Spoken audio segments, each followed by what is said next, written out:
Sometimes we have to ask ourselves, what's using my life? Heard a guy give a lecture one time that says, we are today what we were when. And he was talking about the fact that we, to a great extent, behave, think, react because of some previous experience that we've had. One of the things that we know about life is that it is always changing. Sometimes you're up, sometimes you're down. Sometimes things go real well, and sometimes they don't. Sometimes you're happy, and sometimes you're sad. Now that's that thing called life.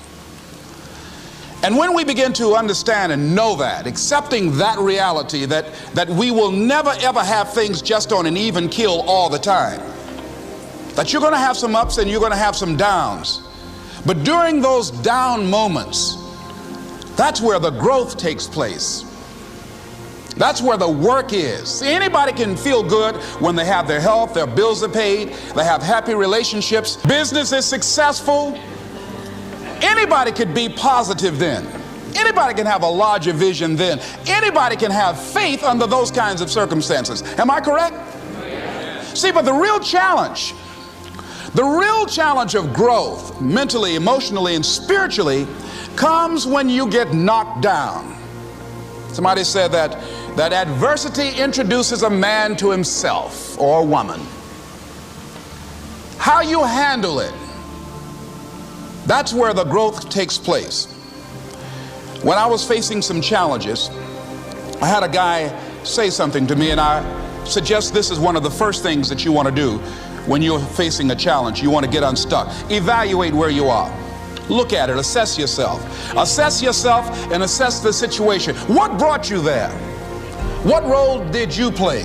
Earl Nightingale had a saying I like. He said, all of us are self-made, but only the successful will admit it. What has brought you to this point? What did you learn from it?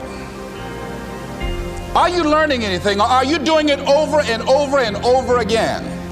Somebody said that insanity is doing the same thing in the same way, expecting a different outcome. Are you going through it, or are you growing through it? Are you bigger and better because of it? Because it's not going to leave you until you grow through it. I was going through a major challenge in my life that was wearing me out, that was using me. You see, your mind is you know, when you go into a service station to get gas, you don't go in there and just start pumping. When you push the lever up, it clears the previous bill.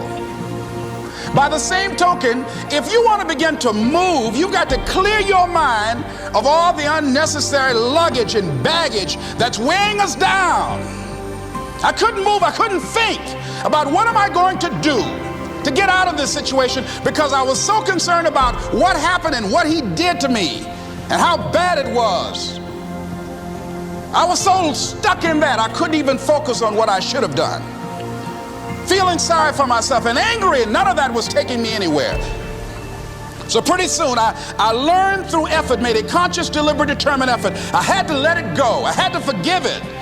Let it go and begin to focus on developing myself. And I say to you, you're going to have people to do things to you. Things are going to happen to you. And the most important thing to do is to harness your will and let it go and move so you can grow, so you can get on with your life. It doesn't matter about what happens to you. What matters is, what are you going to do about it? All of us have experienced some tragedy, and if we haven't, we will. And you can either let it destroy your life, or you can build upon it. You can permit it to let it hold you down, or you can decide, I'm not going to let that happen to me. I'm bigger than this. Make a declaration to yourself. Declare all out war that you're going to get out of this rut. I don't care how good you are. I don't care how talented you are. I don't care how much you work on yourself. There are some times when things aren't going to go right. They just are not going to go right. There are times when anything that can happen will happen. Murphy's Law will be knocking at your door. Why? I don't know why. That's called life. And you have to deal with it. Sometimes your life will be in a slump, just like sports. Some of the best shooters can't hit baskets different times in games. They get in a slump. Do they sit on the sideline and say, you know, I just didn't hit a basket today? No, they continue to execute. I suggest to you that if you are facing a challenge, don't stop. Stay busy.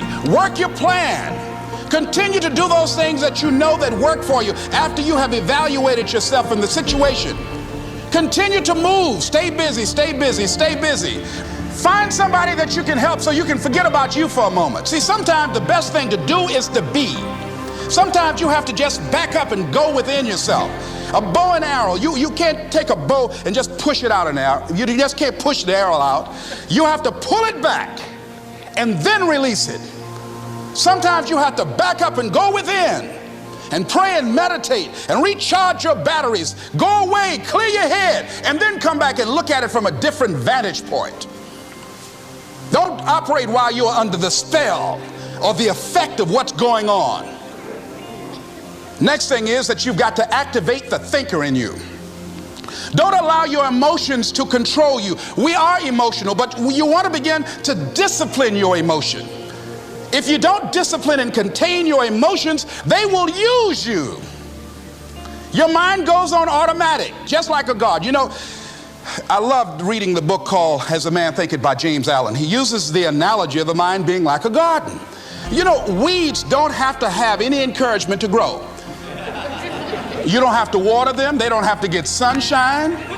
They don't have to have fertile ground. They will grow through the cracks of a sidewalk. Am I right? But if you want to grow orchids or roses or any kind of exotic flowers, there are special processes and procedures you must go through. Well, by the same token, you don't have to force yourself or motivate yourself to think negatively, to be depressed, to hate somebody, to want revenge, to want to get back at somebody, to beat yourself up over the head, to feel loaded with guilt. You don't have to make any effort to do that. Your mind is on automatic. It will do that by itself. But if you want to begin to move into your own personal greatness, if you want to begin to really enjoy a happy, successful, healthy life, you've got to be willing to go against the tide. You've got to be willing to harness your will and say, in spite of this, I'm in control here. I'm not going to let this get me down. I'm not going to let this destroy me. I'm coming back, and I'll be stronger and better because of it. You have got to make a declaration that this is what you stand for. You're standing up for your dreams. You're standing up for peace of mind. You're standing up for health. You want it, and you're going to go all out to have it. It's not going to be easy. When you want to change, it's not easy. If it were in fact easy, everybody would do it. But if you're serious, you'll go all out. So yes, I'm going to turn this situation around. I'm not going to sit back and moan and cry over what happened and what went wrong and who did what. I'm going to do something about this situation. The next thing that is important is that expect things to get better for you, because they are. See, life is cyclic. You're not, whatever experience you're having right now, it has not come to stay. It has come to pass. Not to stay, just to pass. It's just going through. The biggest challenge is to know what's happening. This is a part of this thing we call life. This too shall pass. And maintaining perspective, putting it in perspective. The other thing is take full responsibility for your life. Accept where you are and the responsibility that you're going to take yourself where you want to go. Someone said we have two primary choices in life. We can either accept conditions as they exist, or we can take the responsibility to change them. See, a lot of people want to exempt themselves from taking responsibility. All they want to do is talk about the problem. Every time you see them, they'll tell you their story over and over and over and over again. No. You want to take responsibility for your life. I got me here, I can get me out of this. And I'm getting out. I'm not going to be a volunteer victim. George Bernard Shaw said there are two kinds of people in life. You know, he said those that make things happen, those that watch things happen, and those that don't know what happened. And he said the people that get along in this life look around for the circumstances that they want, and if they can't find them, they make them. They create them. So part of beginning to get unstuck, you've got to decide that the behavior pattern that you have adopted doesn't work for you.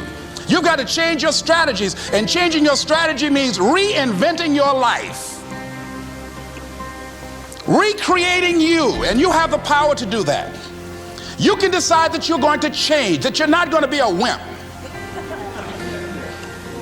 You can decide that you're going to stand up to life. You can decide that I'm going to live each day as if it were my last. You have the power to make that decision. You can decide I'm going to work on myself and develop myself. I'm going to empower me. And all of these things that are happening to me right now, they're just temporary inconveniences. They're not stronger than I am. I'm in charge here.